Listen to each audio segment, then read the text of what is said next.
नमस्कार, स्वागत है आपका यूट्यूब चैनल उल्टा चश्मा पर। लेकर आया हूं आपका अपना कार्यक्रम विश्लेषण विद वानखड़े। एक तरफ सरकार आंदोलनकारियों को, खासकर किसान आंदोलन की बात कर रहा हूं, लगातार उनका दमन कर रही है। उन पे आंसू गैस ड्रोन द्वारा दलवाए जा रहे हैं, पूरा बाड़ाबंदी कर दी है। दूसरी ओर लगातार हाई कोर्ट ने लताड़ लगाने के बाद भी रास्ते खुले नहीं हैं। किसान इंतजार कर रहे हैं कि और कितनी प्रताड़ना सरकार कर सकती है। कृषि मंत्री मुंडा जी कहते हैं कि हम स्वयं मिलने गए थे, बातचीत से ही हल निकालेगा, समाधान कुछ चीजों का हो रहा है, कुछ चीजों के लिए टाइम लगेगा। आज फिर बैठक होने की बात हो रही है और ये सब एक तरफ चलते हुए ट्रोल आर्मी इस आंदोलन को खलिस्तानी और अलग अलग नामों से बोलते हुए फ्रॉड वीडियो लोड कर रहे हैं। बड़े बड़े सरकारी संत श्री श्री रविशंकर जैसे मुट्ठी भर किसान देश को क्यों परेशान कर रहे हैं, इसलिए वो चिंतित है। वो योगा सिखाने में या मेडिटेशन सिखाने में क्या चार्जेस लेते हैं, यदि ये किसानों को पता पड़ा तो किसान सर पे हाथ रखेगा कि क्यों हम खेती कर रहे हैं, हमें तो यही करना चाहिए था जो ये बाबा कर रहा है। इसी के बीच एक विज्ञापन आया। ये भारत सरकार का विज्ञापन है, देखिए, फुल प्लेज विज्ञापन। और ये विज्ञापन कहता है कि अब आंदोलन क्यों, किसान सोचे। एक तरफ सरकार आंदोलनकारियों से बात करने की बात कर रही है, उनके समस्याओं का समाधान करने की बात कर रही है, और जब दूसरी तरफ विज्ञापन दे रही है कि आंदोलन क्यों, किसान सोचे। किसान क्या सोचे? सरकार अपना 10 साल का लेखा जोखा दे रही है। तीनों किसान कानून रद्द किए गए, ये सरकार ने एहसान नहीं किया। 700 किसानों ने शहादत दी। 13 महीने किसान जी जान लेकर दिल्ली के बॉर्डर पे तड़ा रहा। उत्तर प्रदेश के चुनाव नहीं आते तो ये शायद 2 साल तक खींच जाता या 2024 के चुनाव तक खींच जाता। चुनाव आते से ही सरकार ने 3 कानून वापस लिए। किसानों से गेहूं, धान, कपास को केंद्र सरकार 100% पैसे देकर खरीदती है, ये दूसरा झूठ। महाराष्ट्र में किसान कपास में आग लगा रहे हैं क्योंकि एमएसपी पे खरीदी नहीं जा रही है। यही हालत धान की है। बंगाल में 8,000 करोड़ रुपए सरकार ने रोके, जिसके द्वारा बंगाल की सरकार किसान का धान खरीदती। कारण बताया कि राशन की दुकान पे प्रधानमंत्री का फोटो नहीं है। ये सरकार का दूसरा झूठ है। पिछले 10 वर्षों में कृषि बजट में 5 गुना वृद्धि हुई, पैसे की कीमत भी कम हुई, बजट बढ़ गया, सभी जगह वृद्धि हुई। बाकी जगह जितनी अनुपात में वृद्धि हुई उतने कृषि की हुई क्या, ये सवाल है। उर्वरक उत्पादन व सब्सिडी में बढ़ोतरी, नीम कोटेड यूरिया उत्पादन बढ़े। यूरिया नहीं जाता कहीं और, अब सीधा पहुंचता किसान के पास। यूरिया के लिए किसान कैसा प्रताड़ित होता है ये किसान जानते हैं, इसलिए ये भी भ्रामक है। पीएम किसान सम्मान निधि के तहत किसान को सालाना मिल रहे हैं 6,002.8 लाख करोड़ की सम्मान निधि आवंटित।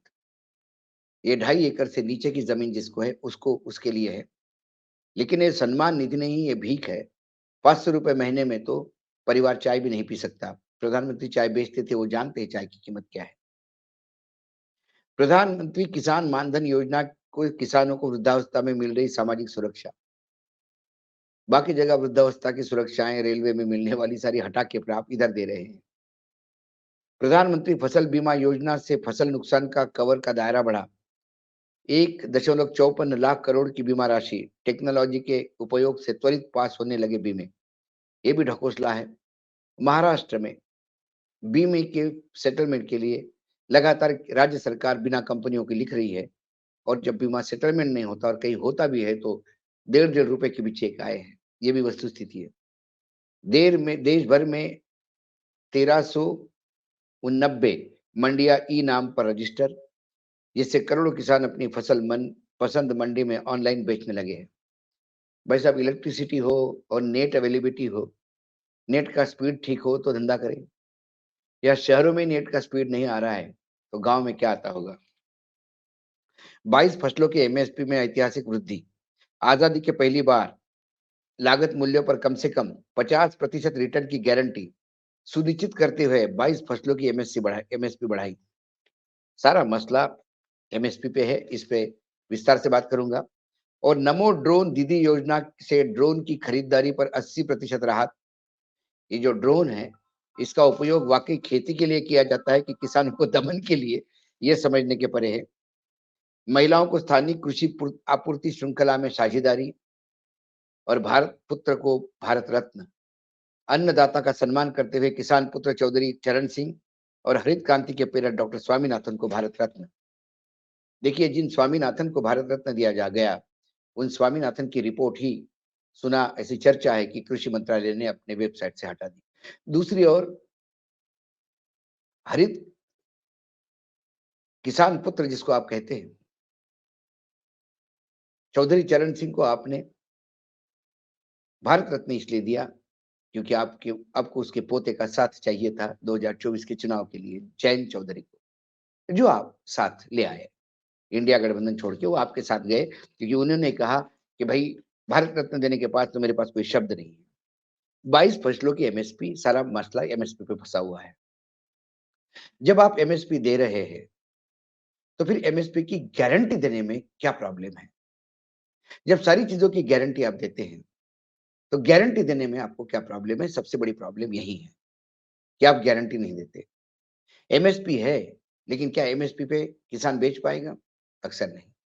एमएसपी को यदि कानून बनाया जाए तो फिर एमएसपी से नीचे जो भी किसान का उपज खरीदेगा वो गुनाह होगा, गैर कानूनी होगा, और उसे सजा होगी। किसान ये चाहता है कि उसको एमएसपी की गारंटी मिले। आप एमएसपी अनाउंस करते हैं, और महाराष्ट्र में मैंने कहा एमएसपी पे जब कपास नहीं खरीदा जा रहा है तो लोग कपास में आग लगा रहे हैं। सवाल ये है, एमएसपी 50% ज्यादा ये आपने किसने तय किया? C2 प्लस 50%, ये स्वामीनाथन जी की रिकमेंडेशन थी। क्या इनपुट कॉस्ट आप पुराने रेट से ले रहे हैं कि वर्तमान रेट से ले रहे हैं? वर्तमान रेट से किसान का खाद महंगा हो गया क्योंकि ट्रांसपोर्ट चार्जेस महंगे हो गए, बीज महंगा हो गया, इलेक्ट्रिसिटी के रेट महंगे हो गए क्योंकि अडानी जी कोयला इंपोर्ट महंगा करते हैं। कई जगह अडानी जी का ही बिजली चल रही है तो बिजली महंगी हो जाती है। पानी मिलता नहीं, पानी महंगा हो गया है। ऐसे में इनपुट कॉस्ट तय कौन करेगा? दूसरी बात, जब आप बेरोजगारी का आंकड़ा देते हैं तो खेतों में काम करने वाले लोगों को भी आप रोजगार मानते हैं। किसान जो अपने खेत में काम करता है उसको भी रोजगार मानते हैं क्योंकि वो किसान अपनी उपज बेच के कमाता है तो वो रोजगार है। तो फिर क्या वो किसान की मेहनत और उसका रोजगार आप उस कॉस्टिंग में जोड़ते हैं? ये भी अहम है। और जोड़ते हैं तो क्या मनरेगा के रेट से जोड़ते हैं? ये भी देखना है। कुल मिला के एमएसपी आज भी घाटे का सौदा है, लेकिन घाटा कम होता है। यही एक किसान की किस्मत में एक रोशनी है कि घाटा कम हुआ, सरकार ने हमारा घाटा कम करवाया। घाटे में तो किसान है। अब स्वामीनाथन रिपोर्ट लागू करने में सभी राजनीतिक दलों को नानी क्यों याद आ जाती है, क्योंकि स्वामीनाथन जी ने जो रिपोर्ट बनाई थी, national commission for farmers NCF, 18 नवंबर 2004 में बना था, जिसकी अध्यक्षता एमएस स्वामीनाथन ने की थी। अक्टूबर 4 2006 को 2 साल के बाद उन्होंने फाइनल ड्राफ्ट अपना सबमिट किया। उसके मोटे-मोटे तौर पे यदि मैं बात करूं कि किसानों का जमीन पे, पानी पे, बायो रिसोर्सेस पे क्रेडिट यानी कर्जे, उसको पैसा मिले, फाइनेंस की व्यवस्था हो, उसका इंश्योरेंस हो, टेक्नोलॉजी में वो अपग्रेड हो, मार्केट के नए जो टूल्स है वो उसके साथ हो। ये स्वामीनाथन जी का एक सपना था।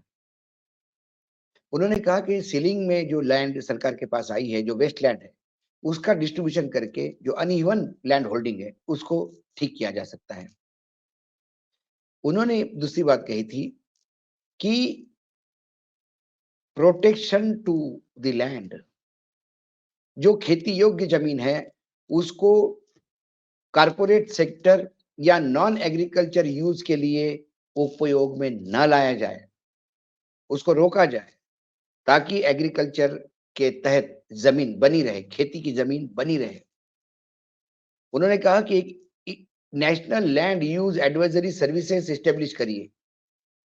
यदि कोई जमीन किसी कारपोरेट सेक्टर या किसी जरूरी काम को देनी ही पड़ी, तो फिर उसमें वो जो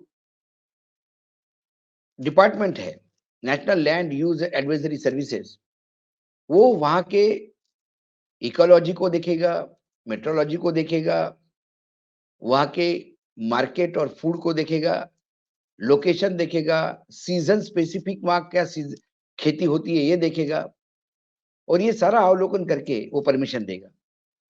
ये कोई नहीं चाहता। कारपोरेट सेक्टर हर जगह हावी होता है, कोई भी सरकार हो, मोदी जी के यहाँ तो ज्यादा ही हावी है।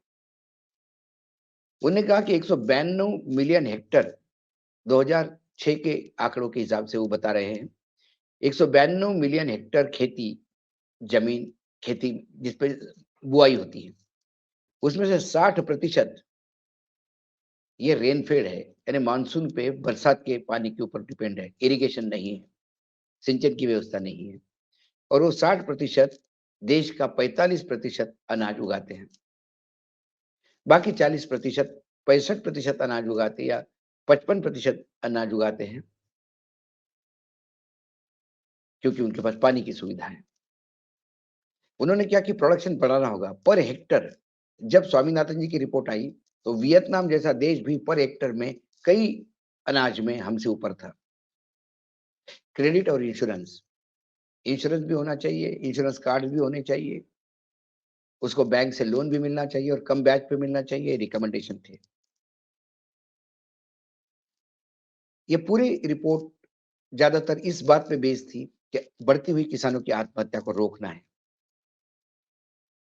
ऐसे कई रिकमेंडेशंस उन्होंने किए कि सॉइल चेकिंग होगी, क्रॉप पैटर्न बदला जाएगा, ताकि सॉइल का कस, जमीन का कस बना रहे।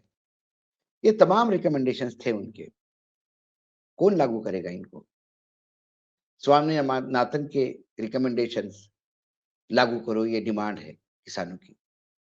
एमएसपी ये डिमांड है। पहले एमएसपी का कैलकुलेशन ही आप गलत करते और कहते कि 50% है। जो किसान खेती करता है उनको लाके बिठाइए तो वो बताएंगे कि उसका कॉस्ट क्या है। 4 एग्रीकल्चर यूनिवर्सिटी और 4 साइंटिस्ट जो कभी एक जमाने में खेत में गए होंगे, उनके रिकमेंडेशन और कागज के ऊपर का गुणा भाग करके आप एमएसपी निकालते हैं और बोलते हैं 50% दी। यदि 50% इस किसान को मिलती तो ये किसान आंदोलित नहीं होता, आत्महत्या नहीं करता। किसान गांव में रहता है, उसके फिजूल खर्चे नहीं है।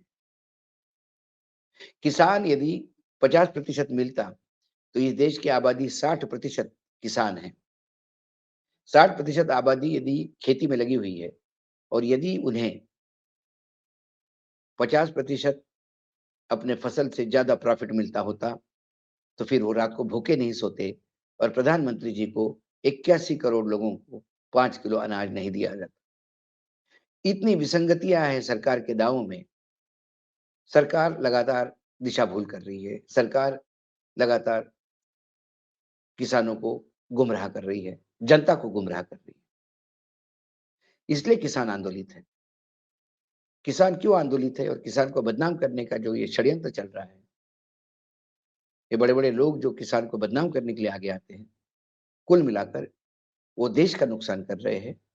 क्योंकि यदि इस भूमिपुत्र ने अनाज उगाना बंद नहीं किया, तो ये देश बर्बाद हो जाएगा। 19% जीडीपी में किसानों का योगदान है और किसान निर्यात करता है आज अनाज। यदि सारा देश का अनाज आयात करना पड़े, तो ये देश कहाँ जाएगा, आप समझ सकते हैं। आज इतना ही, कल फिर आता हूँ किसी विषय के साथ, तब तक के लिए नमस्कार। देखते रहिएगा यूट्यूब चैनल उल्टा चश्मा।